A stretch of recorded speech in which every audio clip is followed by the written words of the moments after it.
Hey! What's up mga kaboksingero? Time out muna tayo with another video. At kung first time mo, huwag kalimutang i-like and subscribe ang ating grupo. Pindutin na rin ang notification bell at para lagi kang updated at sabay sa uso.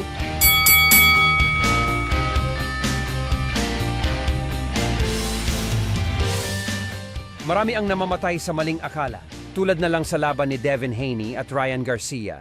Habang pinopromote pa lang ang laban, may mga taong naniniwalang hindi angkop makipaglaban si Ryan Garcia. Ngunit noong ika-20 ng Abril, ipinakita ni Garcia ang pinakamagandang performance ng kanyang buhay at nagulat ang lahat sa pagkapanalo niya laban kay Devin Haney sa pamamagitan ng majority decision. Time out, we're the kings of the ring. Time out, we bring action, make your heart sing. Bago ang laban, sobrang kalokohan ang ipinakita ni Garcia sa social media na umabot sa puntong itinalagang backup na kalaban si Arnold Barboza Jr. para kay Haney.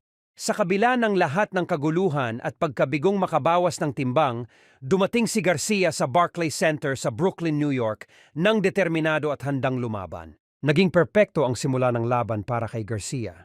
Ilang segundo pa lamang nang nyanig niya si Haney sa pamamagitan ng kanyang signature left hook. Nagpatuloy si Garcia sa kanyang matitibay na suntok at naging malinaw na siya ang panalo sa unang round. Nakabawi si Haney sa ikalawang round gamit ang mga pekeng atake na sinundan niya ng kanyang solid left punch. Sa ikaapat na round, habang patuloy si Haney sa kanyang opensa, patuloy din na lumalaban si Garcia gamit ang kanyang awkward tingnan na shoulder roll. Habang patuloy na ginagamit ni Garcia ang kanyang hindi karaniwang defense technique, nakalanding ng mga suntok si Haney sa ikalimang round. Nakabawi naman si Garcia sa pamamagitan ng sunod-sunod na suntok sa round 6. Magulo ang 7th round nang pinakawalan ni Garcia ang left hook na nagpabagsak kay Haney. Bumangon si Haney, ngunit unstable ang mga binti. Napuruhan si Haney kaya nyapos niya si Garcia at doon ay sinuntok ni Garcia si Haney habang binubuwag ng referee ang clinch. Napuruhan si Haney kaya nyakap niya si Garcia at doon ay sinuntok ni Garcia si Haney habang binubuwag ng referee ang clinch. Dahil sa foul na ginawa ni Garcia, nagpasya si referee Harvey Dock na magbawas ng puntos. Ang underdog na si Ryan Garcia ay patuloy na agresibong sumulong at tinamaan si Haney ng ilang malalakas na mga suntok. Bumagsak si Haney ng 2 pang beses sa round habang sinusubok niyang mangyapos, ngunit ang 2 beses niyang pagkahulog ay hindi itinuturing na knockdowns. Time out, we're the kings of the ring. Time out, we bring action, make your heart sing. Naging maganda ang palitan ng suntok sa gitna ng magkabilang kampo sa round 8 and 9. Sa round 10, nakapuntos si Garcia ng kanyang ikalawang knockdown.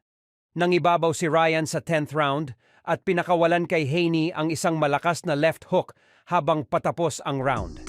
Time out, we're the kings of the ring. Time out, we bring action, make your heart sing. From heavyweight. Tinalo ni Ryan King Ray Garcia ang kanyang pangunahing karibal na si Devin Haney. Ngunit dahil sa sobra ang kanyang timbang ng 3 pounds, hindi na panalunan ni Garcia ang WBC Super Lightweight World Title. Hindi naging kampyon si Garcia noong Sabado ng gabi. Ngunit umalis siya sa Brooklyn, New York na may kasiyahang napakita niya sa buong mundo na kaya niyang manalo sa malaking laban. Para naman kay Devin Haney, aalis siya sa Brooklyn, New York na may WBC belt, ngunit sa kasamaang palad para sa kanya, hindi siya aalis na may walang dungis na record. Bago pa man ang laban, si Devin Haney ang tinayaan ng marami, ngunit sa mismong laban, nanalo siya dahil sa technical disqualification ni Garcia. Time out, boxing.